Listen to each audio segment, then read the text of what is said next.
আমার বড় আপুর মৃত্যুর আজ 5 মাস। তার 10 বছরের সংসার ছিল, দুটি ছেলে মেয়ে রেখে আপু মারা যায়। বড় ছেলের বয়স 5 বছর আর ছোট মেয়েটার 20 মাস। দুলাভাই চট্টগ্রামের একটি কলেজের শিক্ষক, বয়স 45। আমার আপা চট্টগ্রামের একটি নামকরা হাই স্কুলের সহকারী প্রধান শিক্ষিকা ছিলেন। আপা মারা যাওয়ার পর ভাইয়া কলেজ থেকে এসে বাচ্চা দেখাশোনা সব মিলিয়ে হিমশিম খেয়ে যায়। আমার মা অসুস্থ মানুষ, এতটা টেক কেয়ার করতে পারেন না। আমি যতটুকু পারি তাদের রাখি। তাদের দেখাশোনার জন্য 2টা মহিলাও রেখেছে, কিন্তু টাকা থাকলেও সুখ নেই তাদের এই মুহূর্তে। এবং বাচ্চা দেখাশোনার মতো তেমন কেউ নেই। একটা পর্যায়ে আমার দুলাভাই সিদ্ধান্ত নিল বড় ছেলেকে স্কুল হোস্টেলে দিয়ে ফেলবে, কিন্তু আমার বৃদ্ধ মা সিদ্ধান্ত নিল আমার সাথে দুলাভাইয়ের বিয়ে দিয়ে দিবেন। আমার ভাই নিষেধ করলো, কিন্তু আমার মা এ ব্যাপারে ভাইকে কিছু বলতে নিষেধ করে। আমার বড় ভাই ব্যবসায়ী, তারও 3 সন্তান। ভাবি প্রথমে না করলেও বাচ্চাদের কথা আর সংসারটা আমার আপার সব কিছু চিন্তা করে ভাবি মত দেয়। আমি আমার মা বাবার ভুলের সন্তান। আমি বাবা মার বৃদ্ধ বয়সে ভুলে হয়ে যাওয়া। তাই বাবা মা আর আমাকে নষ্ট করেনি, গর্বে দুনিয়ার আলো দেখিয়েছেন। আমার বড় ভাইয়ের বিয়ের 9 মাস পর আমি দুনিয়াতে আসি। আমি দুনিয়াতে আসার পর আমার মা আরও অসুস্থ হয়ে যায়। আমার যখন 6 বছর বয়স তখন বাবা মারা যায়। এরপর থেকে মায়ের সঙ্গী আমি। আমার মায়ের শারীরিক অসুস্থতার কারণে মাকে একটু বেশি বৃদ্ধ দেখা যায়। আমার আপু আমাকে খুব আদর করত। আমার পড়ালেখার খরচ আপু দিত, যদিও আমাদের অনেক আছে, দেওয়ার প্রয়োজন ছিল না। তবু আপু খুশি মনে দিত। মা নিতে না চাইলে আপু রাগারাগি করতো। আমি আপুর খুব আদরের বোন ছিলাম। আপু থাকাকালীন আপুর স্কুল থেকে এসএসসি পাশ করি। এরপর দুলাভাইয়ের কলেজে আপু ভর্তি করিয়ে দেয়। এখন ইন্টারে পড়ি। কলেজে ওঠার পর আমার একটা হালকা মিষ্টি টিনেজ প্রেম হয়। চুপি চুপি এসএমএস করতাম মায়ের মোবাইল থেকেই। প্রাইভেট পড়তে যাওয়ার সময় সেও আমার পিছনে পিছনে যেত। আমাদের হালকা চুপচাপ একটি প্রণয় ছিল, কিন্তু দুলাভাইয়ের সাথে আমার বিয়ের কথায় আমি যেন ভড়কে গেলাম। কি বলে এসব? দুলাভাই আমার চেয়ে বয়সে কত বড়! আমি কান্না টান্না করে শেষ, কিন্তু আম্মা আমাকে বলে এগুলো আমাদের চট্টগ্রামে অহরহ হয়। 60 বছরের বুড়ো ও 15 বছরের মেয়েকে বিয়ে করে আমাদের চট্টগ্রামে। দেখ, আমার নাতি নাতনিগুলো মা পাবে। আমার আর এখন সেই বয়স নাই যে নাতি নাতনিদের পালন করব। আর টাকা দিয়ে কাজের মানুষের কাছে রাখলে ওরা কি আদৌ মানুষ হবে, আদর পাবে? আমার কিছু বলার নেই। আমি দিক হারিয়ে ফেলেছি আমার নাতি নাতনির জন্য। আমি এখন মরলেও আমার কলিজাতে পছন্দ হবে না এই বাচ্চাগুলোর জন্য। আমার মায়েদের চিন্তায় আরও অসুস্থ হয়ে যায়। আপা মারা যাওয়ার পর থেকে আমার মায়ের অবস্থা অনেক খারাপ। দুলাভাইকে বিষয়টা মা বললে দুলাভাই বলো ও আমার ছোট বোন, আমি সব সময় এই চোখেই দেখেছি। আর মা, আমার বয়স তো আপনি জানেনই। আমি বুঝতেছি না মা, আমি কি করব? তবে আমার দ্বারা এটা সম্ভব না। আমার মা বলে, বাবারে তোমার জন্য মেয়ের অভাব নাই, কিন্তু আমার নাতি নাতনিদের মায়ের অভাব হবে না। তুমি বাবা না করো না, আমার ছোট মেয়েটাকে বিয়ে করে নাও। আমার মা ওনার পায়ে ধরার অবস্থা। তবে সত্যি বলতে ভাইয়া ভীষণ ভালো মানুষ। আপুর এই 10 বছরের সংসারে ওনার প্রতি কোনো অভিযোগ নাই। তবে আপুর শাশুড়িটা একটু জঘন্য ছিল, কিন্তু তিনিও মারা গেছেন আজ 3 বছর হচ্ছে। আমার প্রেমিক জাহিদের সাথে সম্পর্কটা ততটাও গাঢ় হয়নি, তবে তাকে ভালো লাগে, তাকে ভালোবাসি, বিষয়টা এমন। আমি কান্নাকাটি করে অস্থির, কিন্তু মায়ের অসুস্থতায় আর না বলতে পারিনি। আপুর গয়নাগাটি আর আমার জন্য বিয়ের একটি শাড়ি কিনে আমার মা, দুলাভাই কিনে না, আমার মা ভাবিকে বলে, ভাবি গিয়ে কিনে নিয়ে আসে। তারপর বাসায় কাজিয়ে এনে কোনো রকমে বিয়েটা হয়। বিয়ের আগে আমার ভাই আমার জন্ম নিবন্ধনটার বয়স বাড়িয়ে আনে ঘুষ দিয়ে। আমি সদ্য 17 বছরের একটি মেয়ে, 45 বছরের একজনের সাথে বিয়ে হলো। কবুল বলার পর পর আমি আমার রুমে ঢুকে অনেক বেশি কান্না করি, রাগে দুঃখে সব খুলে ফেলি। আমার এই সময় মনে হয়েছে আমি যেন কোথাও যে বাঁচতে পারতাম। সেদিন কারোর সাথে কথা বলিনি, রাতে খাইও নি। পরের দিন সকালে ভাবি ডেকে আমাকে খাওয়ায়।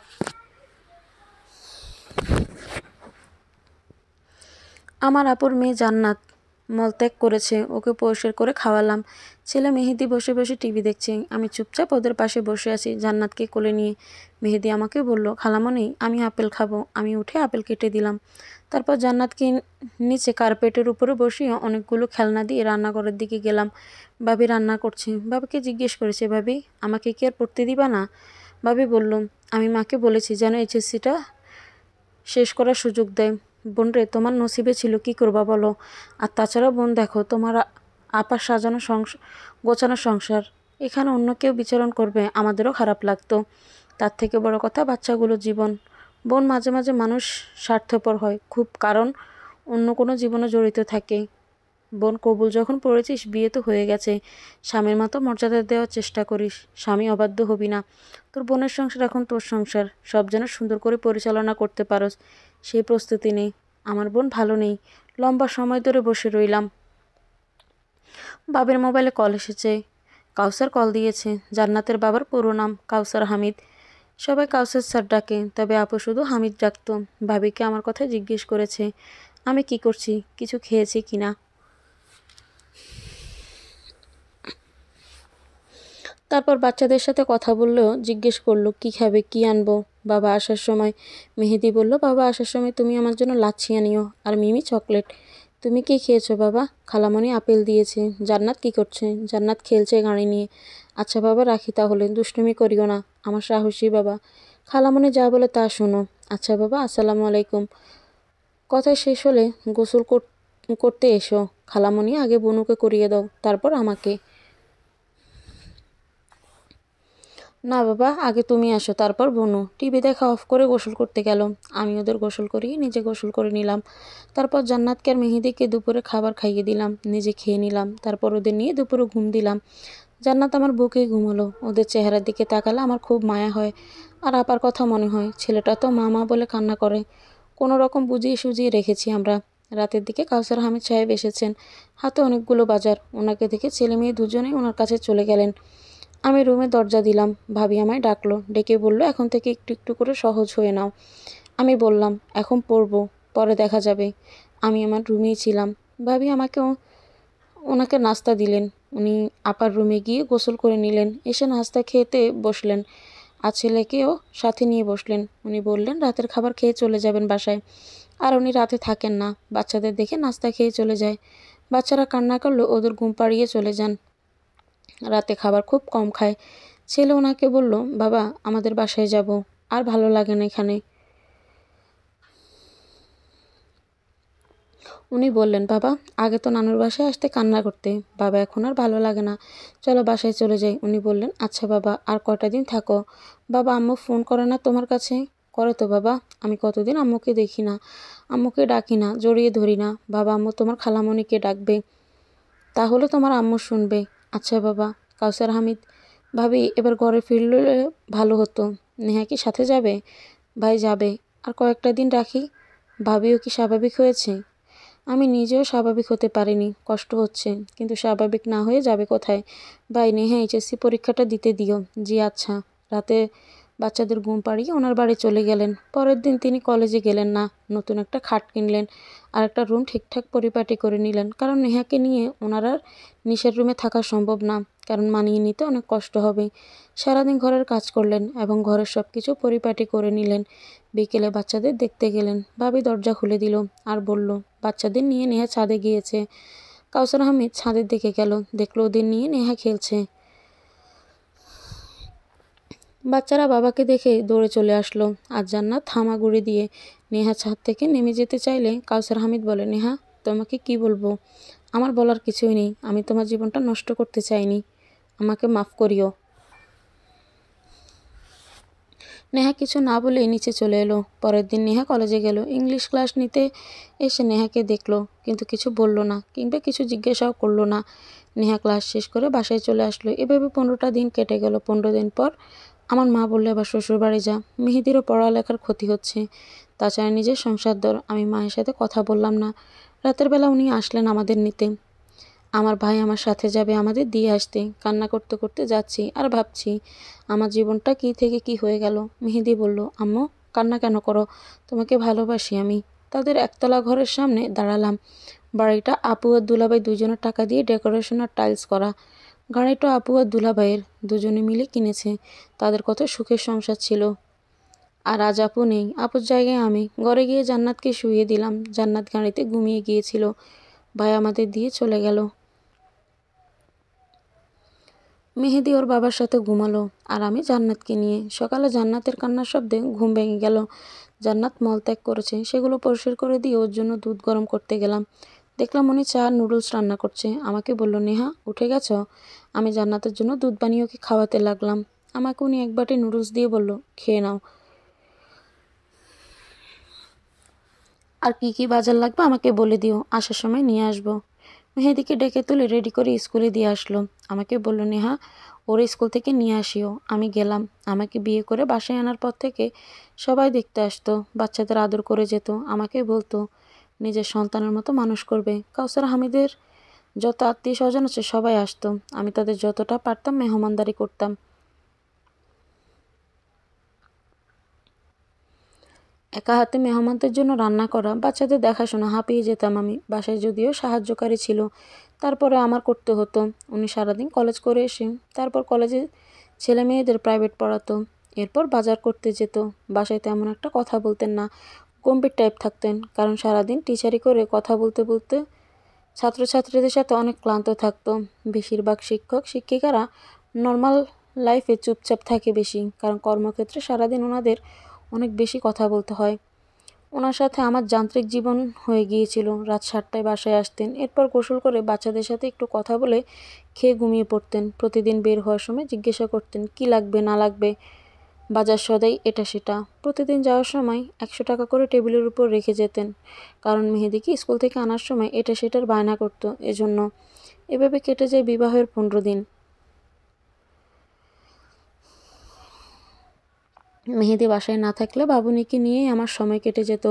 ও মা বলতো, বাবা বলতো, ওর সাথে খেলা করতাম। আমার মা ভাবি ফোন করতো সব সময়, খবরাখবর নিত। ভাইয়াকে ফোন করে বলি, ভাইয়া আমি কলেজে যাব। আচ্ছা, আমি কাউসারকে ফোন দিয়ে বলবো। ভালো থাকিস, এখন বিজি, পরে ফোন করব। রাতের বেলা উনি বাসায় আসলে ওনাকে গোসলের জন্য সব এগিয়ে দিই, তারপর নাস্তা দিই। নাস্তা খেতে খেতে উনি আমায় বলল, 2 দিন অপেক্ষা করো, আমার ছোট ফুফু আসবে, উনি আসলে ওনার কাছে বাবুনিকে রেখে তারপর কলেজে যেও। আচ্ছা ঠিক আছে। আমি আর তেমন কিছুই বললাম না, চুপচাপ রাতের খাবার খেয়ে বাবুনিকে নিয়ে শুয়ে পড়েছি। মেহেদি আজকে আমার সাথে শুয়েছে।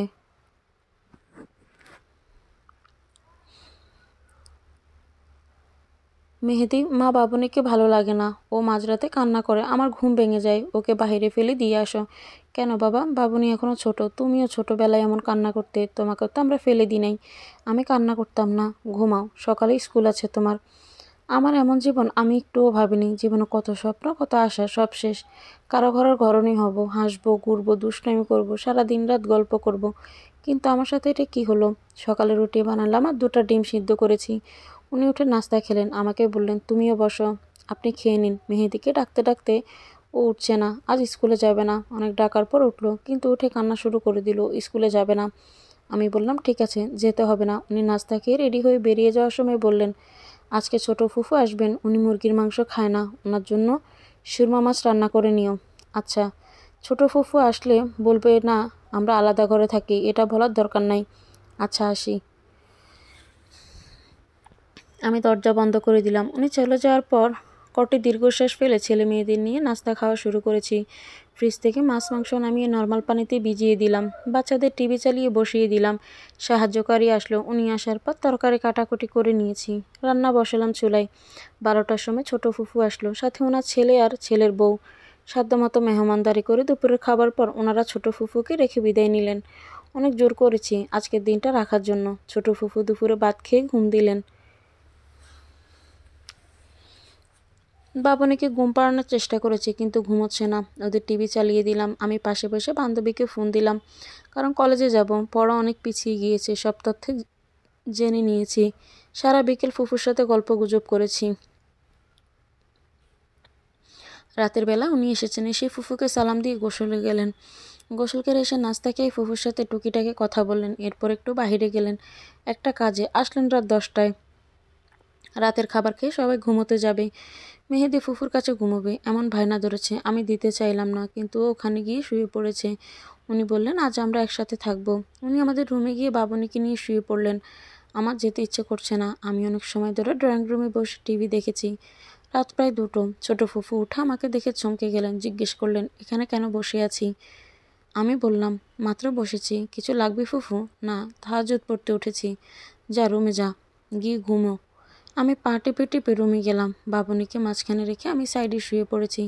চোখ প্রায় লেগে এসেছে। এমন সময় বাবুনির গায়ের উপর দিয়ে আমাকে উনি জড়িয়ে ধরলেন।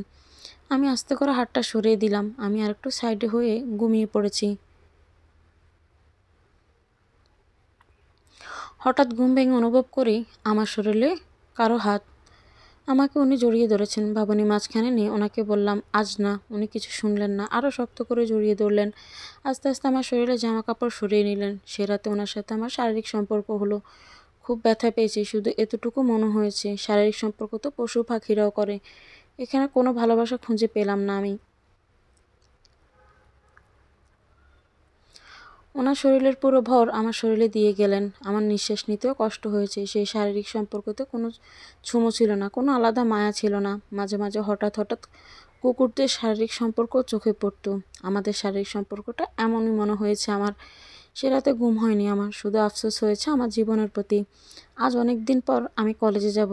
আজ খুব সকালে ঘুম থেকে উঠে বাসার যাবতীয় কাজ করে রেখেছি। বাবনের জন্য রান্না করে টেবিলে রেখেছি, যেন ফুফুর সব খুঁজে পেতে সাহায্য হয়। মেহেদিকে উঠে নাস্তা করিয়ে দিলাম, সাথে ওর বাবাকেও। অতঃপর ওরা রেডি হয়ে বেরিয়ে যায়। কাউসার হামিদ মেহেদিকে স্কুলে দিয়ে তারপর কলেজে যাবে। আমিও রেডি হয়ে নিলাম, তবে আমি একা যাব, কলেজে ওনার সাথে না। যাওয়ার সময় টেবিলের উপরে উনি 200 টাকা রেখে যায় আমার কলেজে যাওয়ার জন্য। আমি টাকা নিয়ে বাবুনিকে একটু আদর করে বেরিয়ে পড়লাম। একটা রিক্সা নিয়ে কলেজের সামনে নেমে পড়ি। আশেপাশে আমার বান্ধবীদের খুঁজতে থাকি এবং কলেজের মাঠে ওদের দেখতে পাই। ওরা বসে আছে। আমাকে দেখে জিজ্ঞেস করে, নেহু কেমন আছিস? ভালো আছি। আজ অনেক দিন পর কলেজে আসলি বান্ধবী। তোদের নোটগুলো আমায় দিস। অনেক দিন আসি নাই, অনেক পিছিয়ে পড়েছি রে। নতুন সংসার কেমন চলছে নেহু? আছি, নসিবে যা ছিল তাই হচ্ছে। চল ক্লাসে যাই, এখনই ক্লাস শুরু হবে। চল ওঠা যাক। ক্লাসে আসার পর সবাই আমাদেরকে কেমন করে যেন তাকিয়ে আছে। অবশ্য সবাই জানে ওনার সাথে আমার বিবাহ হয়েছে, কারণ আমাদের ঘরের পাশেই ওনার কোচিং। অনেক সময় আমি ছাত্রছাত্রীদের দরজা খুলে দিই এবং উনি কোনো বই যদি ঘর থেকে নিতে ভুলে যায় আমি দিয়ে আসি। সেই হিসেবে সবাই জানে ওনার সাথে আমার বিয়ে হয়েছে। নর্মালি ক্লাস করেছি। ওনার ক্লাস আসার পর সবাই আর চোখে আমাকে কতক্ষণ দেখছি, ওনাকে কতক্ষণ দেখছি। উনি নর্মালি অন্য সময়গুলোর মতো পড়াচ্ছেন, আমার দিকে তাকাচ্ছেন না। কলেজ শেষ করে বান্ধবীদের সাথে হেঁটে হেঁটে বাসায় এসেছি। বাসায় আসতে বাবুনি আমার কোলে ঝাঁপিয়ে পড়ে। ফুফু আমায় বলে, কেন এত দেরি হলো? বাবুনিকে রাখা যায় না, খালি কান্না করছে। আমি বুঝি না বাপু, কেন এত পড়ালেখা করতে হয়? বাচ্চা মানুষ করো, অনেক পড়েছো, আর পড়তে হবে না। আমাকে বকাটকা দিয়ে উনি নামাজ পড়তে গেলেন। আমি গোসল করে এসে ভাত নিয়ে বসেছি। বাবুনিকে কোল থেকে নামাতেই পারছি না। কোল থেকে নামালেই কান্না করে। বাবুনিকে কোলে নিয়ে ভাত খেতে লাগলাম।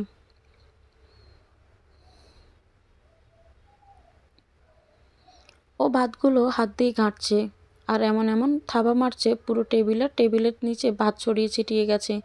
দীর্ঘশ্বাস আসলো একটি। আগে কলেজ থেকে এসে শান্তিতে ভাত খেতাম। আমার মনে হলো মা হওয়া সত্যিই ভীষণ কঠিন কাজ। বিকেলের দিকে মা আর ভাবিরা এসেছে। কোনো রকম খবর না দিয়ে চলে এসেছে তারা। আসার স- তারা আসার পর আমাকে জড়িয়ে ধরে। আমি তাদের জড়িয়ে ধরে, কেমন আছিস মা? বুড়া মানুষের সাথে একটা 17 বছরের মেয়ে বিয়ে দিলে যেমন থাকা যায় তেমনই আছি। আমার উপর রাগ করিস না মা, আমি সবার ভালো চেয়েছি। সবাই ভালো আছে। নেহু তোর জন্য কি এনেছি দেখ, বিরিয়ানি রান্না করে এনেছি। খাবো এখন। আমি বিরিয়ানিগুলো টেবিলের উপর রেখে রান্নাঘরে নাস্তা বানাতে গেলাম। স্যুপ রান্না করেছি আর হোমমেড সমোসা ভেজে দিলাম। নাস্তা খাওয়া শেষ করে ভাবি আমাকে আলাদা করে জিজ্ঞেস করেছে, নেহু তোদের মধ্যে কি কিছু হয়েছে? জি হয়েছে। যাক ভালো। শুনবে না কি হয়েছে? রাস্তাঘাটে কুকুরে যেভাবে শারীরিক সম্পর্ক করে ঠিক সেভাবে হয়েছে। প্রথম প্রথম এরকম হয়, সময় দে দুজন দুজনকে, তারপর দেখবি সব ঠিক হয়ে যাবে। ঘুরতে যা দুজনে, কোথাও ঠিক হয়ে যাবে। জি। বাচ্চা দুটো দুই দিকে কাঁদবে। আমি বুড়ো বয়সে এসব বেড়ানোর সময় নেই। 2 দিন পর ছেলের বউ আনতে হবে আমাকে। আর কথা না বাড়িয়ে রাতের রান্নার আয়োজন শুরু করি। ভাবি আমায় বলে, নেহু তোর রাঁধতে হবে না, তুই যা, আমি রাঁধছি। আমি তখন স্টার জলসা আর জি বাংলার নাটক নিয়ে বসলাম। এই 2 চ্যানেলের নাটক আমার ভীষণ প্রিয়। ভাবি রান্না করছে আর মা বাচ্চাদের রেখেছে। আমার মনটা হঠাৎ ভালো হয়ে গেল।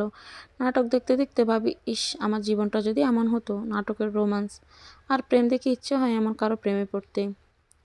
এমন কিছু আমার জীবনে ঘটুক, কিন্তু আদৌ তা হবে না আমার জীবনে। উনি রাতে আসলেন, আমি ওনার সামনেই আসি নাই এবং কোনো নাস্তাও দিই নাই। সব ভাবি আর মা করেছে। আজকে আমি আমার মতো স্বাধীন ছিলাম। রাতে আমি একা একা ঘুমিয়ে পড়েছি, কারোর সাথেও ঘুমোইনি। পরের দিন আমি আর কলেজে গেলাম না। ভাবিরা 11টায় চলে যায়। রান্নার দরকার হয়নি, কারণ গত রাতের রান্না ছিল। দুপুরে মেহেদিকে স্কুল থেকে আনতে যাই বাবুনিকে কোলে নিয়ে। বাবুনিটা আদর করে ডাকি, কিন্তু ওর নাম জান্নাত। আমাদের প্রত্যেকের বাসায় একটা আদুরে নাম থাকে। মেহেদির জন্য স্কুলের সামনে দাঁড়িয়ে থাকি। তখন ওর সহপাঠীর কয়েকজন মা আমার সাথে কথা বলতে আসে। ওরা আমাকে আগে থেকেই চেনে, কারণ আপুর বাসায় আসলে অনেক সময় মেহেদিকে স্কুল থেকে আমি নিয়ে আসতাম কিংবা আমি দিয়ে যেতাম। ওনারা আমার সাথে কৌশলাদি বিনিময় করে এবং আফসোস করে আমার আপুর মৃত্যুতে আমাকে সান্ত্বনা দেয় আমি যেন সুন্দর মতো সংসার করি। কিছু সময় ওনাদের সাথে কথাবার্তা বলে আমি মেহেদিকে নিয়ে বাসায় চলে আসি। এসে ভাত খেয়ে ঘুমিয়ে থাকি বাচ্চাদের সাথে নিয়ে। বিকেলের দিকে উঠে মেহেদির টিচার আসে। মেহেদিকে ডেকে দিই পড়ার জন্য। টিচারকে নাস্তা দিই। উনি আসেন রাত 8টায়। এসে গোসলে ঢুকেন। গোসল করে এসে আর খাবার খেলেন না। উনি বাহির থেকে খেয়ে এসেছেন। আমি টিভিতে সিরিয়াল দেখায় বিজি। উনি পাশে এসে বসে বললেন, পিল এনে দিব তোমাকে, এক পাতা পিল খেয়ে নিও। আমি চুপচাপ ছিলাম, কোনো কথা বলিনি। সে রাতে উনি কাছে আসতে চাইলেন। আমি না করা সত্ত্বেও উনি আমার ইচ্ছের বিরুদ্ধে আমার কাছে আসলেন। রাতটা আমার ভীষণ হতাশায় কাটলো। ভাবি, সিরিয়ালের মতো কেন হয় না কাছাকাছি আশাগুলো, কেন থাকে না ভালোবাসা? সকালে আমাকে উনি বললেন, পিল খেয়ে নাও। আমি পিল খেয়ে নিলাম। পিল খাওয়ার পর থেকে মাথা ঘুরায়, বমি বমি ভাব হয়। আমার কেমন যেন লাগে, কিছু করতে ইচ্ছে করে না। সারাদিন শুয়ে থাকি। বাচ্চাদের টেক কেয়ারও করা হয় না। আমি যেন হাঁপিয়ে উঠেছি। কলেজে যেতাম, কোনোরকম আসতাম।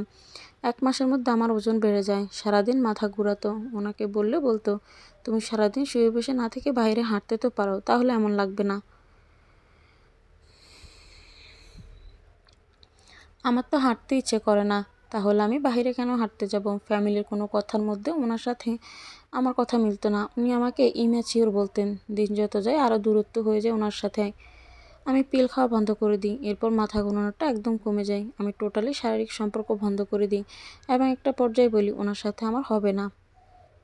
উনি কোনো কথা মনোযোগ দিয়ে শুনতেন না আর বলতেন আমি বেশি কথা বলি। একদিন তো আমায় বলেই ফেললেন, আমি নিশিয়াপুর মতো না, আর নিশিয়াপুর মতো কখনো হতেও পারবো না। আমি চরম হতাশার দিক বেদিক হারিয়ে ফেলি। বাচ্চাদের রেখে আমি আমার বাসায় চলে আসি। আম্মার ভাবিকে বলি, যদি তোমরা কথা বাড়াও তাহলে আমি সুইসাইড করব। ফাইনাল পরীক্ষার বেশি দেরি নেই। আমি চলে আসার পরের দিন ভাইয়া গিয়ে মেহেদি আর বাবুনিকে নিয়ে আসে।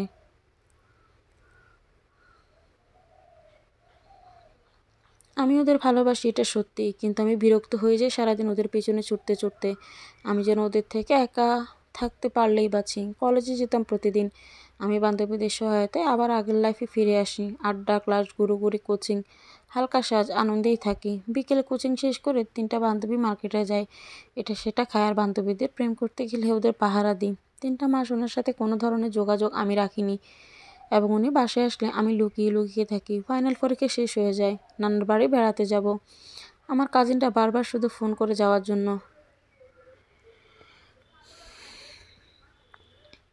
মেহেদি আর বাবুনিকে মা আর ভাবিই রাখে। নানুর বাড়ি যাওয়ার আগের দিন আমি আমার রুমে ঘুমিয়ে আছি। হঠাৎ মাঝরাতে আমাকে কেউ জড়িয়ে ধরে। ঘুম ভেঙে দেখি কাউসার হামিদ। উনি আমাকে বলে, কেন এমন করছো, কেন দূরে থাকছো? একটু ওকে ভালো লাগা হয়নি আমার প্রতি? আমি ওনাকে বলি, ছাড়েন আমাকে, আপনার মুখ থেকে দুর্গন্ধ বের হচ্ছে, আমার সহ্য হচ্ছে না। উনি আমাকে ছাড়লেনই না, উল্টো আমার গায়ে জামা কাপড় খোলা শুরু করলেন। উনি বললেন, আমি তোমার থেকে একটা বাচ্চা চাই।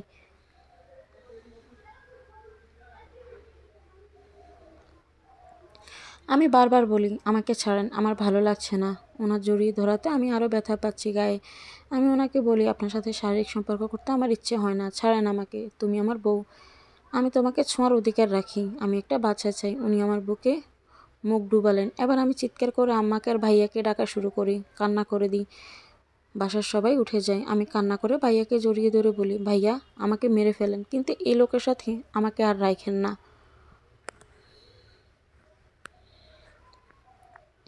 আমি মরে যাব। ভাইয়া ভাবিকে বললেন আমাকে ওনার সাথে রুমে নিয়ে যেতে, আর আজ রাতটা আমার সাথে থাকতে বললেন। ভাইয়ের কাছে কাউসার হামিদ ভীষণ ভালো মানুষ এবং আমার পরিবারের কাছেও উনি জামাই হিসেবে ভীষণ ভালো। ভাইয়া ওনাকে বললেন, আমরা নেহুকে বোঝাবো, একটু ধৈর্য ধরেন। পরের দিন আমি নানার বাড়ি চলে আসি। নানার বাড়ি এসে আমি মহা খুশি। আমার কাজিনদের সাথে একসাথে ভাত খাওয়া, পুকুরে গোসল করা আর ফসলের ক্ষেতে আইলের মধ্যে হাঁটা। আমার জীবনের সব দুঃখ যেন ভুলে গেলাম। কাজিনদের সাথে ঘুমানোর মজাই আলাদা। গভীর রাত পর্যন্ত শুধু গল্প আর গল্প।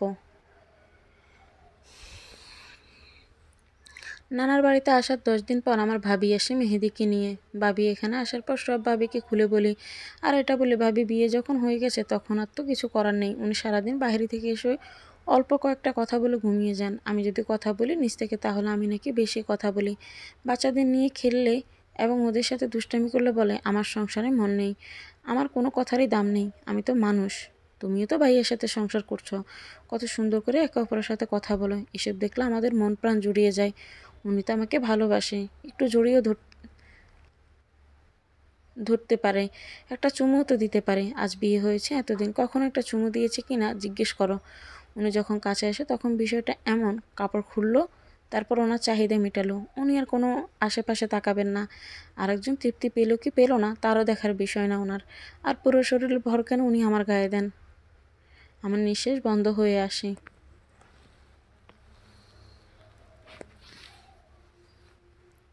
বাচ্চাদের সাথে একটু দুষ্টামি করলে বলে আমি নিশি আপুর মতো না, আপু তো আপুর জায়গায়, আমার বয়স তো আর আপুর বয়স দেখো, আমি কিছু চাই না আর, 5টা মানুষ যেভাবে সংসার করে আমিও সেটা করতে চাই। আচ্ছা আমি গিয়ে কথা বলবো তোর ভাইয়ের সাথে, তুই মেহেদিকে সাথে রাখ, ওর টেক কেয়ার করিস, ভাবি চলে গিয়েছে, মেহেদিকে পেয়ে আমরা কাজিনরাও খুশি।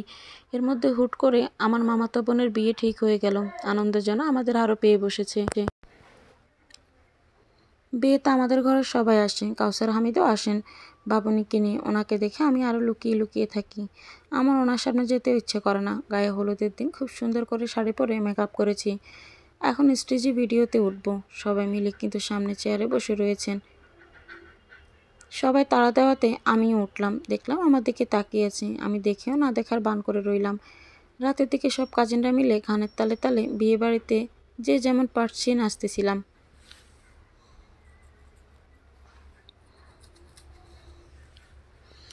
না নাচতে চাইলেও কাজীটা টানাটানি করে জোর করে নাচাইতেছিল, আমি যখন নাচতেছিলাম উনি তখন ছিলেন না, তখন রাত প্রায় 2টো, নাচানাচি আনন্দ করে সবাই যখন ক্লান্ত ফজরের আগে আগে করে ঘুমিয়ে যাওয়ার জন্য সবাই ঘরে ঢুকতেছি, তখন ভাবি আমাকে ডাকে, বলে কাউসার হামিদ ডাকতেছে। ভাবি আমার ব্যাগগুলো বের করে গোছাইতেছে, ওনার নাকি কি ইমার্জেন্সি কাজ পড়েছে, চলে যেতে হবে। আমি বললাম আমি কেন যাব, ওনাকে যেতে বলো। মা বলল বিয়েটা গুরুত্বপূর্ণ না, স্বামীটা গুরুত্বপূর্ণ। ভাবি অবশ্য অনেক জোর করে বলেছেন যেন বিয়েটা খেয়ে বিকেলেই চলে রওনা দিই, আমি আসতে চাইনি, আমাকে জোর করে নিয়ে এসেছেন। বাবুনি তখন ঘুমে, মেহেদিও ঘুমে, মেহেদিকে ডেকে তুললো আর বাবুনিকে আমার কোলে দিয়ে গাড়িতে তুলে দিল, উনি গাড়ি চালাচ্ছেন, বাবুনি আমার কোলে ঘুম আর মেহেদি আমার উরুর উপরে মাথা রেখে ঘুমোচ্ছে পাগুলো ছিটে দিয়ে, আমার দিকে কেমন রাগে রাগে লুকে তাকাচ্ছেন উনি। সকালে রাস্তা অনেক ফ্রি থাকে, যার কারণে 3 ঘন্টায় চলে আসি ওনার বাসায়, আজ অনেক মাস পর ওনার বাসায় আসি। বাবুনি আর মেহেদিকে বিছানায় শুয়ে দিই, উনি আমাকে টানতে টানতে অন্য রুমে গিয়ে দরজা বন্ধ করে দিয়ে বলে তোমার সমস্যাটা কি। আমার আবার কি সমস্যা হবে, জামাই ছোঁয়া ভালো লাগে না, জামাইয়ের সাথে কথা বলতে ভালো লাগে না, অথচ পরপুরুষদের ঠিকই ভালো লাগে, ওখানে এতগুলো ছেলের সাথে নাচতেছ, ওদের হাত ধরে ধরে, কাজিনের বন্ধুদের সাথেও নাচতেছ, আমি তো একা নাচি নাই, আমার মেয়ে কাজিনরাও ছিল দেখেন নাই, আর ওখানে অনেক নানিও ছিল, পেট দেখিয়ে নাচতে ভালো লাগে, শুধু জামাই ভালো লাগে না। আমি চুপ করে রইলাম, কোনো কথা আর বলি নাই। তুমি এ ঘর থেকে একদম বের হবে না, বাবার বাড়িতেও যাবে না আর, আমার সাথে যাবে আর আমার সাথেই আসবে। আমি চুপচাপ দাঁড়িয়ে রয়েছি, কোনো কথা বলছি না, কারণ আমার অনেক মন খারাপ, আজকে বিয়েতে সবাই কত মজা করবে, বউভাতেও মজা করবে, আর উনি আমাকে অযথা নিয়ে আসলেন। উনি আমার পেটে হাত দিলেন এবং জড়িয়ে ধরে মুখে চুমু খেতে লাগলেন। আমি হাত সরিয়ে দিয়ে বললাম আমি ক্লান্ত, ঘুমোবো। আমি তো তোমাকে একটু আদর করছি, আমি ওনাকে দূরে সরিয়ে বলি ঘুমাবো, রুম থেকে বের হওয়ার জন্য দরজা খুলতে যাব, এমন সময় উনি আমার চুল ধরে আমার গালে কয়েকটি চড় মেরে দিলেন, মারতে মারতে বলতে লাগলেন আমি ধরলে তো ন্যাকামি বেড়ে যায়, নাটক বেড়ে যায় কেন। আমি কান্না করতে করতে বলি আপনি আমাকে অযথা কেন মারছেন।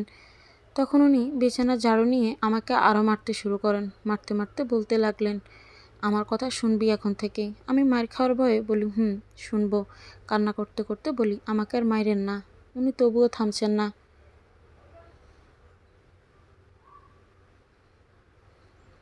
মারতে মারতে আবার বলে বাচ্চা নিবি তো তুই, বাচ্চা নিবি। আমিও বলি হ্যাঁ নিব, আমাকে ছেড়ে দেন, জীবন আর কোথাও যাবি না, গেলে আমার সাথে যাবি আর আমার সাথেই আসবি। আমি কাঁদতে কাঁদতে হ্যাঁ সূচক মন্তব্য দিই। মায়েরকে ভূতেও ডরায়, আমি একা বাসায় কেউ ধরার নাই, আমাকে খুব মেরেছে, মায়ের থেকে বাঁচতে এসব বলেছি। শলার ঝাড়ু ভেঙে সারা ঘর হয়েছে এবং আমার শরীরে অনেকগুলো গেঁথে যায়। আমাকে মারা বন্ধ করে উনি রুমের লাইট বন্ধ করে দিয়ে নিজের কাপড় খুলে ফেলেন এবং ওই অবস্থাতেই আমার সাথে শারীরিক সম্পর্ক করেন। আমাকে শলার ঝাড়ু দিয়ে মেরেছে, পুরো শরীর দাগ আর লাল হয়ে রক্ত উঠে গেছে। তার মধ্যে উনি আমার বুকে কামড়ে দিতে লাগলেন। খুব অসহায় ছিলাম সেই সকালটাতে। মায়ের ব্যথায় আমার জ্বর উঠে যায়। আমি সারাদিন বিছানা থেকে উঠতে পারি নাই। তার মধ্যে বাচ্চাদের এত বিরক্ত করতেছিল, আমার সেদিন মরে যেতে ইচ্ছে করছে। আমি 5 দিন অনেক কষ্ট পেয়েছি জ্বরে। তার মধ্যেও ঘরের কাজ, বাচ্চাদের দেখাশোনা, ওনার সাথে দরকার ছাড়া কথা বলতাম না। যতটা পারতাম এড়িয়ে চলতাম। আমার এইচএসসি পরীক্ষার রেজাল্ট দেয়, আমি ফার্স্ট ডিভিশনে পাশ করি। আমাকে ভার্সিটিতে ভর্তি হতে মানা করে, কারণ উনি বাচ্চা নেবেন। এর মধ্যে আমি মেহেদীর সহপাঠীদের মায়ের পরামর্শ এবং ওনার সাহায্যতে 3 মাস মেয়াদি ইঞ্জেকশনটা মারি। জন্ম নিয়ন্ত্রণ পদ্ধতি গ্রহণ করি। উনি আমাকে হাসপাতালে নিয়ে গিয়ে ইঞ্জেকশন মারিয়ে দেয়। আমি মেহেদীর স্কুলের নাম করে বের হই বাসা থেকে। উনি আমাকে কোনো রকমে ভর্তি হতে দিবেন না। আমি আমার ভাই ভাবি মাকেও বলি, কিন্তু লাভ হয় না। এর মধ্যে আমার আপার পেনশনের টাকাগুলো পেয়ে যায়। আপা সরকারি চাকরি করত। তার মৃত্যুর পর তার পেনশন দিয়ে দেওয়া হয়। কাউসার হামিদ পুরো টাকা মাকে দিয়ে দেয়। উনি 1 টাকাও রাখেন না। আমার মা নিতে চায়নি, কিন্তু জোর করে দেয়। পরে আমার মা ব্যাংকে বাচ্চাদের নামে টাকাগুলো রেখে দেয়। প্রতি পিরিয়ডের ডেটে তিনি অপেক্ষায় থাকে এবার কনসিভ হলো কিনা। ইঞ্জেকশন মারার পর থেকে আমার পিরিয়ড অনিয়মিত হয়ে যায়। এভাবে 4 মাস কাটার পর উনি গাইনি ডাক্তারের কাছে আমাকে নিয়ে গেলেন। ডাক্তার আমাকে কিছু টেস্ট আর কনসিভের ওষুধ লিখে দেয়। আমি বলি, টেস্ট এখন করিয়েন না, আগে 1 মাস ওষুধ খেয়ে দেখি। আমি ওষুধ মুখে নিতাম, কিন্তু খেতাম না, ফেলে দিতাম। এর মধ্যে আমার মা মারা যায়। আমি অনেক বেশি ভেঙে পড়ি। বাচ্চার চিন্তা ততদিনে একটু উনি অফ রাখছেন। মা মারা যাওয়ার পর থেকে এতটাই ভেঙে পড়েছি বলার মতো না। ওখানে 15 দিন থাকার পর উনি আবার বাসায় নিয়ে আসেন আমাকে।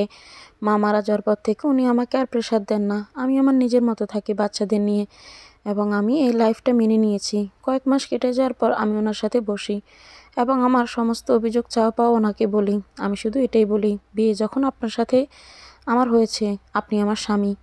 আপনি ছাড়া দ্বিতীয় কাউকে আমার জীবনে ভাবার কোনো চেষ্টা বা ইচ্ছে নেই, কিংবা আমি আপনার থেকে ডিভোর্স নিয়ে দ্বিতীয় বিয়েও করাও পসিবল না। তাহলে বাকি জীবন যখন একসাথে যাবে, তাহলে আমাদের উচিত মিলেমিশে সুন্দর করে সংসার করা। আপনি পড়াতে চান নাই, আমি তাই আর ভর্তিও হই নাই। আপনার ইচ্ছেটাকে প্রাধান্য দিয়েছি। আপনি যেভাবে চেয়েছেন সেভাবে সংসারটা সামলাচ্ছি। আমার সাথে একটু মিলেমিশে থাকুন, আমার চাওয়াটাকে একটু প্রাধান্য দিন।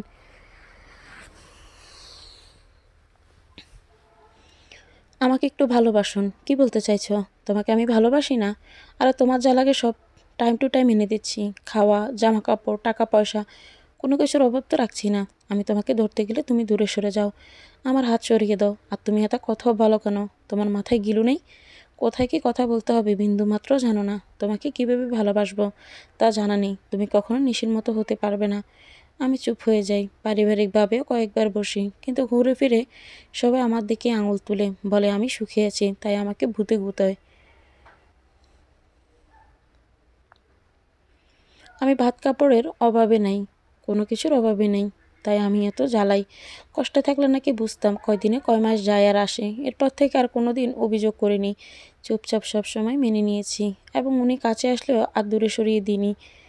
উনি মাসে কয়েকবার কিংবা সপ্তাহে 1 বার কাছে আসতেন, আমি না করিনি। এরপর থেকে এভাবে কয়েক বছর কেটে যায়। আমার বাবুনিও বড় হয়। মেহেদীর রুম আলাদা করে দিই। মেহেদী একা ঘুমোয় আর বাবুনি আমাদের সাথে থাকে। আমি ওনার অনুমতি ছাড়া বাইরে কোথাও যেতাম না। সময় যত যাচ্ছে আমি তত বেশি সুন্দরী এবং দেখতে অনেক মিষ্টি হয়ে যাচ্ছি। আমার চেহারার উজ্জ্বলতা এবং শারীরিক পরিবর্তন দিকটা দিন দিন বেড়েই যাচ্ছিল।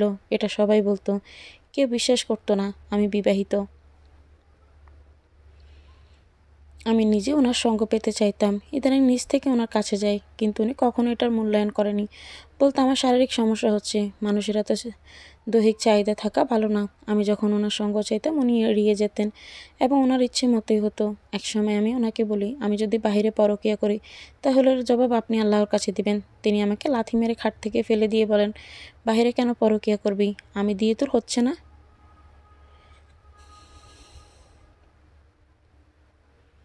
সেদিন তিনি আমাকে মেহেদির স্কেল দিয়ে অযথা আঘাত করলেন। বললেন, ছেলেরা 80 বছর হলেও তোর থেকে ইয়াং মেয়ে পায় আর বাচ্চা জন্ম দিতে পারে।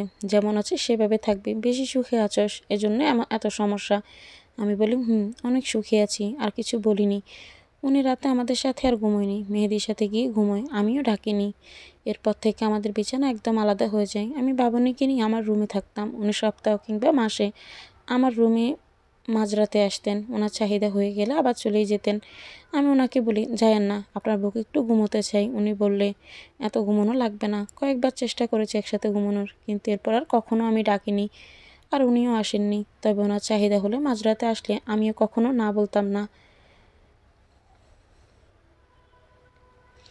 বিয়ের 4 বছর পর হঠাৎ উনি খুব অসুস্থ হয়ে যায়। ওনার হাতে পায়ে পানি চলে আসে, মাথা ঘুরায়, বমি করে। দীর্ঘদিন যাবৎ কলেজে যেতে পারেন না। সবসময় কোমরের পিছনে ওনার ব্যথা করে এবং মূত্রত্যাগ করার সময় উনি কান্না করে দেন। ডাক্তার ওষুধে প্রথম থেকে চলতে থাকে। ওনার কিডনি একটি পুরো ড্যামেজ এবং আরেকটি 15%। কোনো রকম ভালো আছে। আগেও কোমরে ব্যথা করতো। উনি মনে করতেন সারাদিন বসে থাকতে হয়, এজন্য নর্মালি ফার্মেসি থেকে ব্যথার ওষুধ এনে খেতেন। ওনাকে ইমার্জেন্সি মেডিকেলে ভর্তি করানো হয়। আমার ভাই ইন্ডিয়া নিয়ে যাওয়ার জন্য সমস্ত প্রস্তুতি নিয়ে ফেলে। আমি হাসপাতাল আর বাচ্চাদের টেক কেয়ার পুরো সময় আমার কাঁধের উপর এসে চাপে। আমি বাচ্চাগুলো বাবির কাছে দিয়ে আমি হাসপাতালে থাকতাম, ওনার পাশে বসে থাকতাম, ওনার মাথায় হাত বুলিয়ে দিতাম। সবসময় বলতাম, আপনার পাশে আছি আমি, আপনাকে ছেড়ে যাব না। ডাক্তাররা কিডনি পরিস্থাপনের জন্য বললেন ইমার্জেন্সি।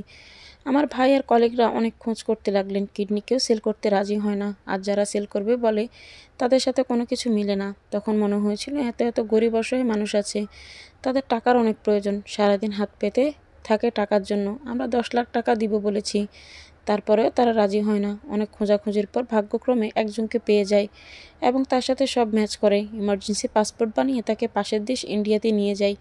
ইন্ডিয়া যাওয়ার আগে তার পরিবারের হাতে ক্যাশ 2 লাখ টাকা দিই আমরা, এবং বাকি 8 লাখ টাকা অপারেশনের আগের দিন দিব বলি।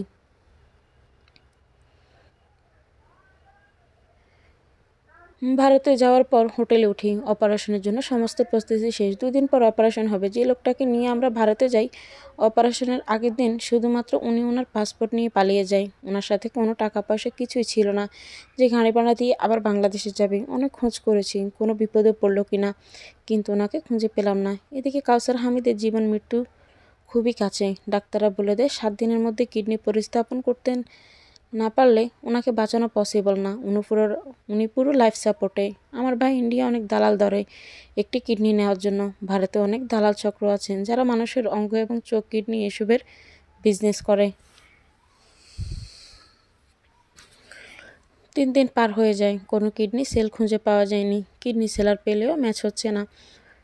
তার থেকে তো আর কিডনি নেওয়া যায় না যদি ম্যাচ না হয় সব কিছু। আর ওনার কষ্ট আমার সহ্য হচ্ছিল না। একটা কিডনি নিয়ে অনেক বাধা নিষেধ এবং নিয়ন্ত্রিত জীবনযাপনের মধ্যে অনেক সুস্থভাবে বাঁচা যায়। এতদিনে এটা বুঝেছি। মেডিকেলে থাকতে থাকতে শেষ মুহূর্তে আমি বলি, আমি কিডনি দিব যদি আমার সাথে সব মিলে যায়। আমি মেডিকেলে সব টেস্ট করাই এবং আল্লাহর অশেষ রহমতে সব মিলে যায় ওনার সাথে আমার।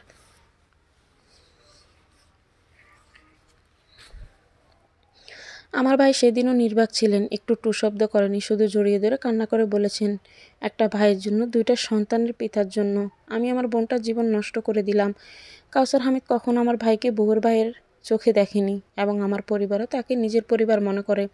কাউসার হামিদ আমার পরিবারের জন্য ভীষণ ভালো ছিল। অপারেশনের আগ মুহূর্তেই আমার শুধু কান্না আসতো আর নামাজ পড়তাম, কিন্তু ওনার চেহারার কষ্ট দেখলে নিজের সব কষ্ট ভুলে যেতাম।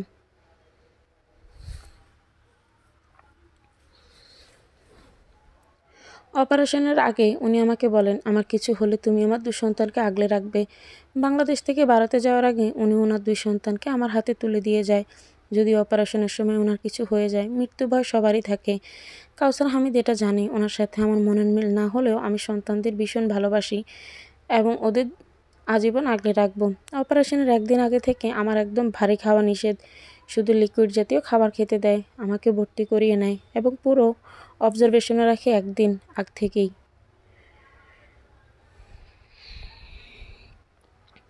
আল্লাহর অশেষ রহমতে কিডনি প্রতিস্থাপন ভালোভাবেই হয়। আমার 5 ঘন্টা পর হুঁশ আসে। অপারেশনের পর আর ওনার একদিন পর আমাকে 11 দিন হাসপাতালে ভর্তি থাকতে হয় এবং আমাকে নিয়ন্ত্রিত জীবনযাপন করতে বলে এবং আজীবনের জন্য কচুর লতি, কচুর শাক, ফুলকপি, মূলা অনেক খাবার খেতে নিষেধ করে।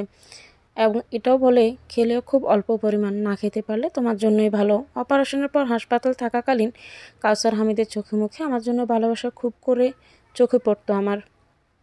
উনি বেডে শুয়ে আছে, অথচ আমাকে উনি খাওয়ার সময় এটা সেটা খাইয়ে দিত। আমার চুলের লেয়ার কাট ছিল, ওনার হাতে সেলাই চলছে, অথচ অনেক সময় আমার চোখের সামনে আসা চুলগুলো উনি সরিয়ে দিতেন। ভারতে 3 মাস থাকার পর আমরা বাংলাদেশে আসি এবং 3 মাস পর আবার যেতে বলে। ভারতের ডাক্তার নার্সরা অনেক মানবিক এবং ওখানে চিকিৎসা ব্যবস্থা অনেক অনেক হাতের নাগালে। টেস্টের টাকাও অনেক কম লাগে। পালিয়ে যাওয়া লোকটা বর্ডার দিয়ে নাকি লুকিয়ে বাংলাদেশে এসেছে।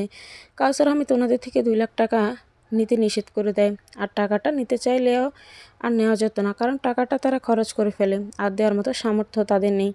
দেশে আসার পর আমার সংসারটা প্রাণ ফিরে পায়। উনি কলেজে যেতেন না, মেহেদি স্কুলে চলে যেত। বাবুনিকে স্কুলে দিয়ে আসার পর উনি আর আমি পুরুষ ঘরময়। উনি আমার সাথে কথা বলতেন, রান্নাঘরে চেয়ার নিয়ে বসে থাকতেন, পেঁয়াজের খোসা ছাড়িয়ে দিতেন। যেদিন ওনার খারাপ লাগতো শুয়ে থাকতো বিছানায়, আমাকে বলতো তুমি রুমে সব নিয়ে এসো, কাটাকাটি করে নাও। আমিও রুমে তরকারি সব নিয়ে এসে নিচে বসে কুটে নিতাম। আর উনি খাটে শুয়ে থাকতেন, আমাকে একটু পরপর নেহা নেহা বলে ডাক দিতেন। একসাথে খাবার খেতাম, বাবুনির সাথেও খেলতাম। আর মেহেদি বড় হয়ে যাওয়াতে লজ্জা পেত আমাদের সামনে বেশি সময় বসলে।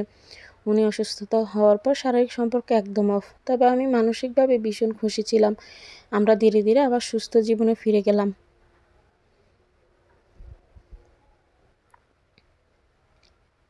উনিও কলেজে যাওয়া শুরু করলেন। কলেজে গেলে আমাকে 1 ঘন্টা পর পর ফোন দিয়ে বলতেন, নেহা কী করছো তুমি, নেহা আসার সময় কী আনবো, নেহা এটা করো ওটা করো। আমার ভীষণ ভালো লাগতো।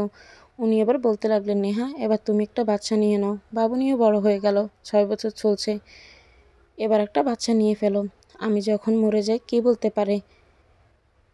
তাছাড়া তোমার নিজের একটা সন্তান হোক। আজকাল দুনিয়ায় অনেক কঠিন, নিজের সন্তানরা দেখে না, সেখানে কখনো যদি মেহেদি আর বাবুনি তোমাকে না দেখে, আপনি তো চিন্তা করিয়েন না। দেখবে না কেন, অবশ্যই দেখবে। আমি সিদ্ধান্ত নিলাম, এবার একটা বাচ্চা নিবই। আমি জন্ম নিয়ন্ত্রণ পদ্ধতিটা বাদ দিলাম। একদিন উনি আমাকে বললেন, নেহা রেডি হয়ে নাও, একটু বাহিরে যাব।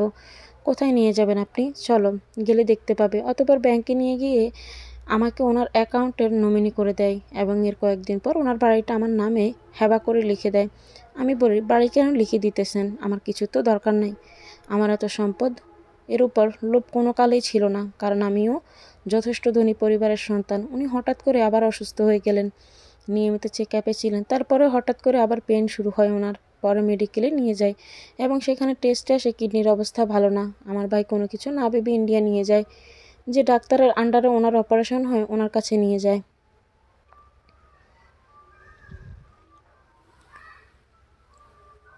উনি আবারও ইমার্জেন্সিতে ভর্তি করিয়ে দেয় এবং ডায়ালাইসিস আবার শুরু করেন। উনি একদম ভেঙে পড়েন। আমি সবসময় ওনাকে সাহস দিই, বলি আপনি ভেঙে পড়বেন না, দরকার হলে আমার বাকি একটা কিডনি আপনাকে দিয়ে দিব। উনি বলেন, নেহা এমন বলিও না।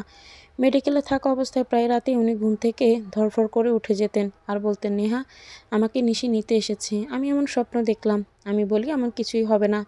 আমি ভাবিকে ফোন করে বলি এবং কিছু দান সদকা করে দিতে বলি। মেডিকেলে ভর্তি হওয়ার পর থেকে উনি শুধু আপুকে, ওনার মা বাবাকে স্বপ্নে দেখতেন আর বলতেন, নেহা আমি মনে হয় আর বাঁচব না, আমার কিছু হলে বাচ্চাদের দেখবে তো তুমি। আমি সবসময় বলতাম কিছুই হবে না। আমার মেডিকেলে থাকা অবস্থায় উনি 2013 সালে 8 জুন সকালে আমাকে বলেন, নেহারে একটা বাচ্চা তো হলো না। আমি বলি আপনি সুস্থ হন, ইনশাল্লাহ হবে। উনি তেমন নাস্তাও খেলেন না। নার্স বকাবকি করলো, কেন নাস্তা খাচ্ছেন না, ওনার শরীর অনেক দুর্বল। আমার হাত ধরে বলে, নেহা তুমি একটু সামনে আসো, তোমাকে কয়েকটা চুমু দিই। উনি এটা প্রায় করতেন, আমাকে চুমু দিতেন। আমি মুখটা সামনে নিই, উনি আমাকে চুমু দিলেন কপালে আর গালে। তারপর দুপুরের দিকে উনি ঘুমিয়ে যান। আমি হোটেলে গিয়ে গোসল নামাজ শেষ করে ভাইয়াকে নিয়ে একটা ভাতের হোটেলে ভাত খেলাম। ভাত খেয়ে আস্তে আস্তে হেঁটে আসছি, তখন মেডিকেল থেকে ফোন করে ইমার্জেন্সি যেতে বলে। আমরা কাছাকাছি ছিলাম, দৌড়ে যাই। আমি 2টার দিকে যাই মেডিকেল থেকে। আজকে কিছুটা সুস্থ ছিলেন উনি। হঠাৎ কি হলো, ওনাকে লাইফ সাপোর্টে দেওয়া হয়। লাইফ সাপোর্ট দেওয়ার আধা ঘন্টা পর উনি ব্রেন ডেড করেন। 2013 সালের 8 জুন আমি বিধবা হয়ে যাই। আমার 5.5 বছরের সংসার ছিল। ওনাকে ধরে বারবার বলতেছিলাম, উঠে যান না, আপনাকে ভালোবাসি আমি। আমার ভাই মেডিকেলের ঝামেলা নিয়ে বিজি, বিদেশ থেকে দেশে লাশ আনা অনেক ঝামেলা। আমি নিথর হয়ে হাসপাতালের করিডোরে বসে আছি। আমার ভাই লাশ আনার জন্য দালাল ধরে। 4 দিন পর দালালের মাধ্যমে 1,10,000 টাকা ঘুষ দিয়ে বিমানে করে লাশসহ নিয়ে দেশে ফিরি। মেহেদি আর বাবুনিকে জড়িয়ে ধরে বলি, তোমাদের বাবাকে ফিরিয়ে আনতে পারিনি আমি। দেশে আনার পর ওনার দাফন দেওয়া হয় ওনাদের পারিবারিক কবরস্থানে। আমি যে কী পরিমাণ ভালোবাসি সেটা আমি যেন ওনার মৃত্যুর পর হাড়ে হাড়ে বুঝতে পারছি। কাউসার হামিদ আমাদের ছেড়ে চলে যাওয়ার পর জীবন যেন অনেকটা কঠিন হয়ে গেল। ছোট ছোট দুটো বাচ্চা, আপু আর উনি আমার কাছে আনামত রেখে গেলেন। উনি দুনিয়া ছেড়ে যাওয়া 40 দিনও হয়নি, এর মধ্যে ওনার পরিবার সম্পদ নিয়ে ঠেলাঠেলি শুরু করে দেয়। ওনার বোনেরা বাবুনি আর মেহেদির দায়িত্ব নেওয়ার জন্য পাগল হয়ে যায়, কারণ ওনারা পেনশনের মোটা অঙ্কের একটা টাকা পাওয়া যাবে এবং সম্পদের ভাগ থেকে বেঁচে যাবে। আমাদের ইদ্যুৎ পালনও শেষ হয়নি, তার মধ্যে ওনারা এসব শুরু করেছেন। আমাকে বলতো, তুমি অল্প বয়সী একটা মেয়ে, বয়স আর কত হলো তোমার? সমবয়সী কারো এখনও বিয়ে হয়নি, তার চেয়ে তুমি নিজের জীবন গুছিয়ে নাও। ইদ্যুৎ পালনের আগে ওনার ফ্যামিলির সবাই আমার বিয়ে নিয়ে পড়েছে। উনি মারা যাওয়ার পর ওনার বোনে বলল, ওনার বোন থেকে নাকি উনি 5 লাখ টাকা নিয়েছে আর ওনার ফুফুর ছেলে থেকে 2 লাখ। এরকম করে প্রায় 21 লাখ টাকা হিসেব আমাকে দেয়। ঘরোয়া বৈঠকও হয়, তখন আমার ভাই বলে, এত টাকা নিয়েছে, আমাদের তো কোনোদিন কিছু বলেনি এবং সে ধার করার মতো মানুষও না, কিন্তু ওনারা বলে আমাদের থেকে নিয়েছে, এখন ফেরত দেবেন, কথা শেষ।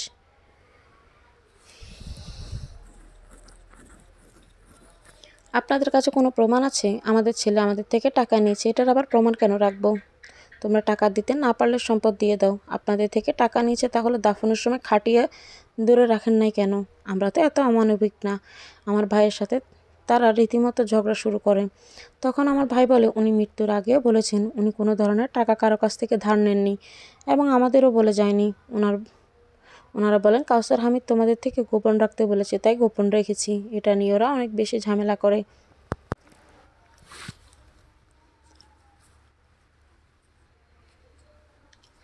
এবং ওনার রাস্তার পাশের জায়গাগুলোতে ওরা দোকান বেঁধে ফেলে। আমি ভাইকে বলি, ভাইয়া ঝামেলা করিয়েন না, এখন এসব ইচ্ছে করে না, ইদ্যতটা একটু পালন করি, তারপর দেখা যাবে। গ্রাম থেকে আমরা একটা খালা আর একটা খালাতো ভাই আসে আমার সাথে থাকার জন্য। খালাতো ভাইয়ের বয়স 16 বছর। সে মেহেদি বাবুনি স্কুল থেকে নিয়ে যেত এবং মাঝে মাঝে আমার খালা বাজার করে আনতো। বেশিরভাগ বাজার আমার ভাইয়ের করে দিত। আমাকে ওনার শূন্যতা অনেক পোড়াতো। শেষের একটা বছর ওনাকে ভীষণ ভালোবেসে ফেলেছি। আমার নিজেকে এটা বলে সান্ত্বনা দিতাম, আমার আপুর কাছে আছে, আল্লাহ তাদের জান্নাত দিয়েছে, জান্নাত তারা শান্তিতে আছে। কিন্তু আমারও তো স্বামী হয়, আমি কার সাথে থাকবো? জান্নাতে এটা বলেও তো কান্না আসে। আমি কখনো নামাজে দাঁড়িয়ে ওনার সাথে জান্নাতে থাকার কথা আল্লাহকে ভুলিনি, কারণ আমার আপুর সাথে কে থাকবে? আপু যদি দেখে ছোট বোনের সাথে কাউসার হামিদ, ওনার ব্যবহারিক সব জিনিস ধরে ধরে দেখতাম, বাচ্চাদের জড়িয়ে ধরতাম। একদিন মেহেদি আমাকে জড়িয়ে ধরে বলে, আম্মু তুমি কি আবার বিয়ে করে ফেলবে? আমাদের ছেড়ে চলে যাবে আমাদেরকে রেখে? 11 বছরের মেহেদির মাথায় কি এসেছে তা আমার জানা নেই।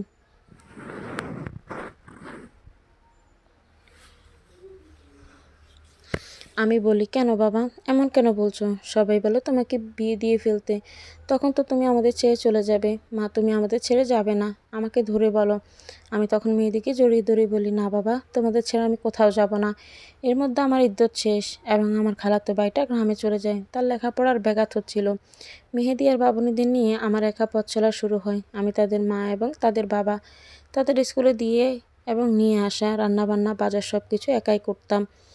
এর মধ্যে ওদের বাবার অফিস থেকে এককালীন মোটা অঙ্কের একটা টাকা আমি পাই এবং সেটাই ব্যাংকে রেখে দিই। ওদের বাবার 5টি দোকান ছিল, সেগুলো দিয়ে সংসার চলতো। কাউসার হামিদের পরিবার সম্পদ নিয়ে আবার ঝামেলা শুরু করে।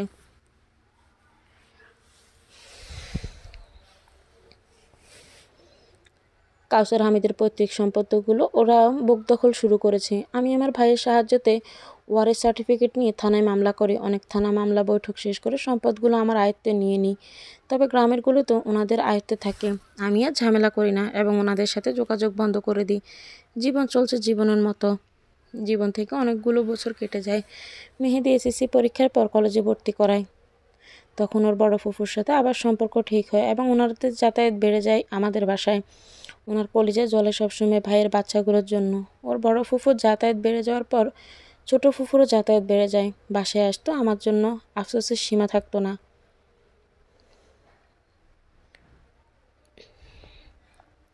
আমার জন্য সবসময় হাই হুতাশ করতো।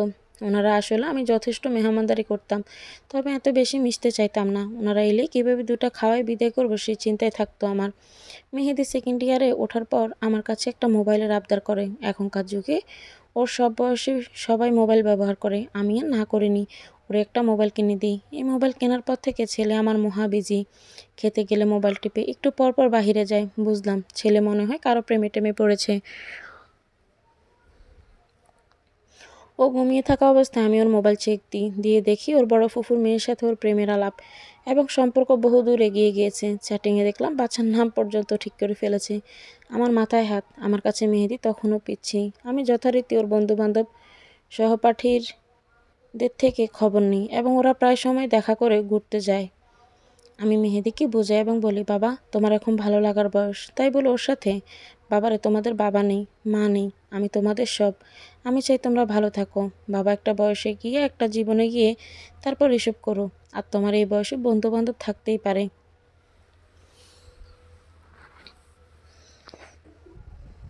বাবা তুমি তোমার বড় ফুফুর মেয়ের সাথে এতটুকু সম্পর্কে যাওয়াতে আমি অনেক কষ্ট পেয়েছি। ওরা তোমাদের ক্ষতি চায় এবং তুমি তো জানো কীভাবে তোমার বাবার সম্পত্তি ওরা নিয়ে ফেলতে চায়। মেহেদি আমায় বলে আমি আর ওর সাথে কথা বলবো না। আমি বিষয়টা বিশ্বাস করি এবং তাকে অবজারভেশনে রাখি। তার বড় ফুফুর বাসায় আসা একদম বন্ধ করে দিই। কিন্তু যথারীতি ও ঠিকই আবার সম্পর্ক রেখেছে এবং আমি ওর মোবাইলে চেক দিয়ে বুঝি। ও চ্যাটিংগুলো ডিলিট করে দেয়। ও ঘুমন্ত অবস্থায় ওর মোবাইল চেক দিই। ওর কয়েকদিন পর ওর মোবাইলের লকটা আইলক করে দেয়। আমি বিষয়টা আমার ভাই ভাবিকে জানাই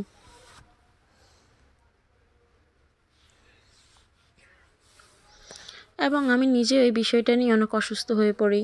একে তো আমার একটা কিডনি, তার মধ্যে প্রায় সময় শারীরিক অসুস্থতা ফিল করি। এখন আবার এগুলো আর ভালো লাগছিল না। আমার ভাই বিষয়টা শুনে রেগে মেগে একদম আগুন। মেহেদিকে বকা দিয়ে ওর ফোন নিয়ে ফেলে। এরপর ছেলে আমার কয়েকদিন ভীষণ ভালো ছিল, কিন্তু এরপর খেয়াল করলাম প্রায় সময় ওর রুমের দরজা বন্ধ রাখে এবং বাহির থেকে অনেক দেরিতে আসে।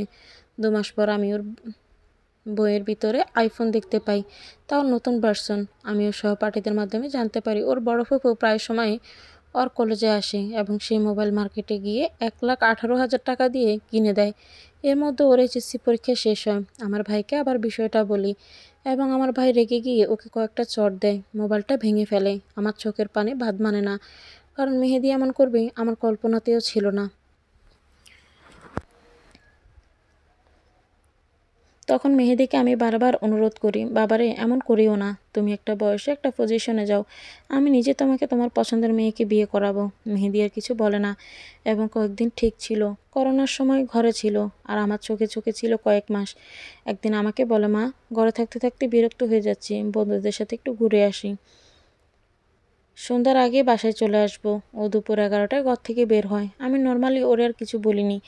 আমি মনে করছি ও বন্ধুদের সাথে যাবে। সারাদিন যায়, সন্ধ্যার সময়ও বাসায় আসে না। রাত 8টার দিকে ফোন করে বলি, বাবা কোথায় তুমি? আমাকে বলে, মা আমি আসছি একটু পর। আমার ছেলে বাসায় আসে রাত 9টায়। 2020 সালের নভেম্বর মাসের 20 তারিখ আমার ছেলে বিয়ে করেন। 2 দিন পর আমার শ্বশুরবাড়ির এক রিলেটিভ আমাকে ফোন করে বলে, মেহেদি তো অ্যানিকে বিয়ে করেছে, কোর্ট ম্যারেজ। অ্যানি আমার ছেলের 1 বছরের ছোট ছিল। আমার মাথায় আকাশ ভেঙে পড়ে। কি বলে ও?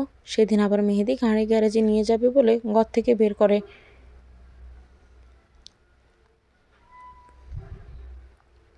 সারা দিন যায়, রাত যায়, মেহেদি আসে না। আমি আর বাবুনি টেনশনে শেষ। পরের দিন বাবুনিকে দিয়ে ওর বড় ফুফুর কাছে ফোন করালে বাবুনি বলে মেহেদি ওদের বাসায় আছে, বউয়ের কাছে আসছে। একটু পর ওরা বের হবে, গাড়ি ওদের বাসায় আছে। বউ নিয়ে প্রথম বের হবে, গাড়ি না আনলে হয়।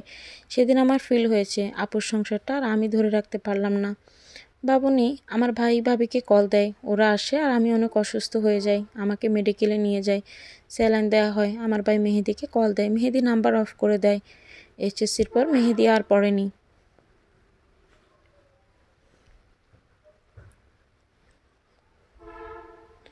আমরা কেউ আর মেহেদিকে বোঝাতে সক্ষম হইনি। 2021 সালে মেহেদি আসে। প্রায় কয়েকটা মাস পর আমি আমার ছেলেকে দেখি। মেহেদি এসে আমার কাছে ওর বাবার মায়ের টাকার ভাগ চায়, যেগুলো ব্যাংকে ছিল। বাবুনি তখন ওর বাবার গাড়ির কথা বলে, তখন বাবুনিকে মারতে ওঠে। পরে বাবুনি আমার ভাইকে ফোন করে, আমার ভাই আসতে পারে না, বিজি ছিল। তখন আমি মেহেদিকে বলি, তুমি তোমার মুরব্বি ও 10 জনকে নিয়ে আসিও, আমি এলাকার কমিশনার অফিসে এসে সব হবে। সেদিন ওর রুমের ওর প্রয়োজনীয় জিনিসপত্র নিয়ে ও আবার চলে যায়। 1 মাস পর আমার ছেলে মেহেদি আমার জন্য কমিশনার অফিসে বৈঠক ডাকে। আমি যাই এবং সমস্ত ব্যাংকের এবং সমস্ত কিছুর হিসেব এবং টাকা পয়সা নিয়ে তারপর কমিশনার সব ভাগ করে দেয়। কিন্তু বাবুনিও ভাগটাও চাই এবং বাবুনিকে সাথে নিয়ে যেতে চাই। তখন বাবুনি নিজেই বলে ও যাবে না।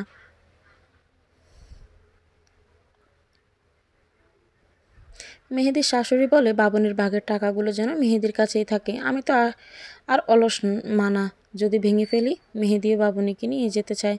এর মধ্যে শুনি ওর বউ নাকি গর্ভবতী, বাড়ির ভাগও চায়, অথচ বাড়িটা আমার নামে। এবার আমি রেগে গিয়ে জুতো নিয়ে উঠে এবং মেহেদিকে সবার সামনে ঠাস ঠাস জুতো দিয়ে ইচ্ছে মতো মেরে বলি, তুই কাকে কি বলস? তোদের জন্য নিজের জীবন শেষ করলাম, একটা কিডনি পর্যন্ত তোদের বাবাকে দিয়ে দিলাম। তোর বাপ মারা গেছে 2013-তে, তখন আমার 22.5 বছর। তোদের কথা চিন্তা করে বিয়ে পর্যন্ত বসলাম না, বিনিময়ে প্রতিদান দিলি। এত বছরে একটা টাকাই দিক সেদিক করিনি।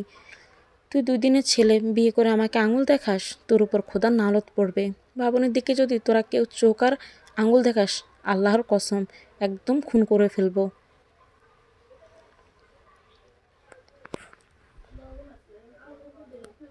তোর বাড়িতে তোর বউ নিয়ে থাক, তোর বাপ মা আসিল টিচার আর তুই হইলি অমানুষ। আজকের পর তোর ছায়া যেন না দেখি। ও শাশুড়ি ছাড়া কেউ আর ধরতে আসেনি। উল্টো আমার ভাই ধমক দিয়ে ওর শাশুড়িকে সরিয়ে দেয়, বলো ও খাওয়াইছে ও মারবে, তুই বেডি বলার কে? মহিলাটা ঝগড়া করতে চায় কিন্তু কমিশনারের জন্য পারে না। উনি ধমক দিয়ে বসিয়ে দেয়। কমিশনারের অফিস থেকে চলে আসি। আমার ভাইকে কাঁদতে কাঁদতে বলি, ছেলেটার জীবন শেষ করে ফেললো। আমি পারলাম না রে ভাই, পারলাম না। 3 দিন পর আমাদের মামি সব জামা কাপড় নিয়ে আমি আমার আপুর সংসার ছেড়ে ভাইয়ের বাসায় চলে আসলাম।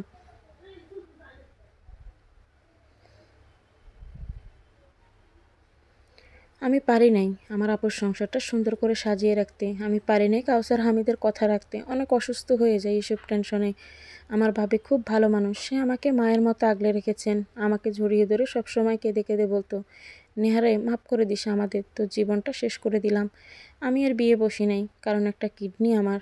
আল্লাহ যেখানে মানুষকে 2টো কিডনি দান করেছে, সেখানে একটা কিডনি নিয়ে পুরোপুরি সুস্থ জীবন ধারণ করা যায় না। আর একটা কিডনি শুনলে কে বিয়ে করতে চাইবে?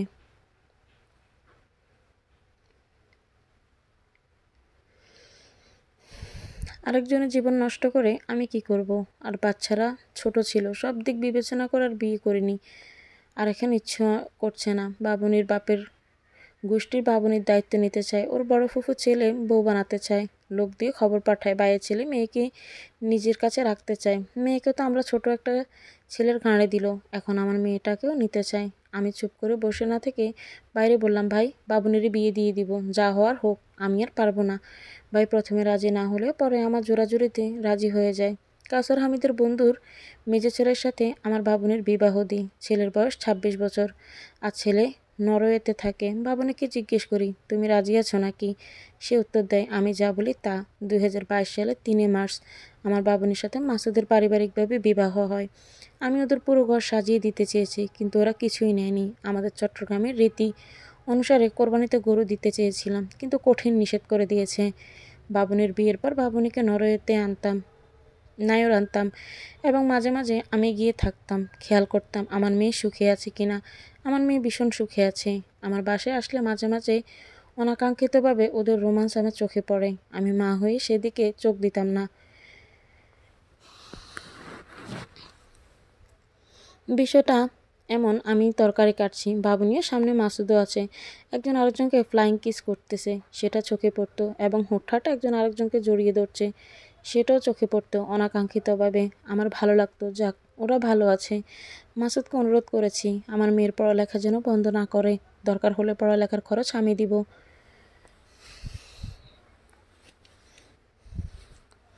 ওরা প্রচুর ঘুরে বেড়ায়, আমি ফেসবুকে দেখি আর মনে মনে আত্মতৃপ্তি পাই। মেয়েটা আমার আজ 1 মাস হলো নরওয়েতে গেছে, সেখানে কলেজে ভর্তি হয়েছে আর মেহেদি এখন দোকান করে। ওর একটা প্রতিবন্ধী মেয়ে হয়েছে। ওর বাবার দোকানপাটগুলো ওর শ্বশুর গোষ্ঠী ভোগ করছে। মাঝে মাঝে আমাকে ফোন দেয়, বাবুনিকে ফোন দেয়, আমি কথা বলি না, বাবুনিও কথা বলে না। বিশ্বাস করেন, আমি বাবুনিকে মানা করিনি ওর ভাইয়ের সাথে কথা বলার জন্য, ও নিজেই বলে না। মেহেদি SMS দেয়, মা মিস ইউ। আমার চোখে পানি ছাড়া কিছুই আসে না। যে যার মতো করে ভালো থাকুক, আমি ভাইয়ের বাসায় থাকি। ভাবি আমাকে সন্তানের মতো করে রেখেছেন। আমার সারা দিন যায় নামাজ কালাম আর ফেসবুক মেয়েদের সাথে কথা বলি। ওর শ্বশুর গোষ্ঠী অনেক ভালো, সবাই আমার খোঁজ খবর নেয়। আমার আজকে জীবন এই পরিণতির জন্য কাউকে দায়ী করি না, কারণ আমার নসিবে যা ছিল তাই হয়েছে। আমি জান্নাতে কাউসার হামিদকেও চাই না, কারণ আমার আপুর সাথে থাকুক, এটাই চাওয়া। আফসোস, আমি আমার আপুর সংসারটাকে সাজিয়ে গুছিয়ে রাখতে পারলাম না।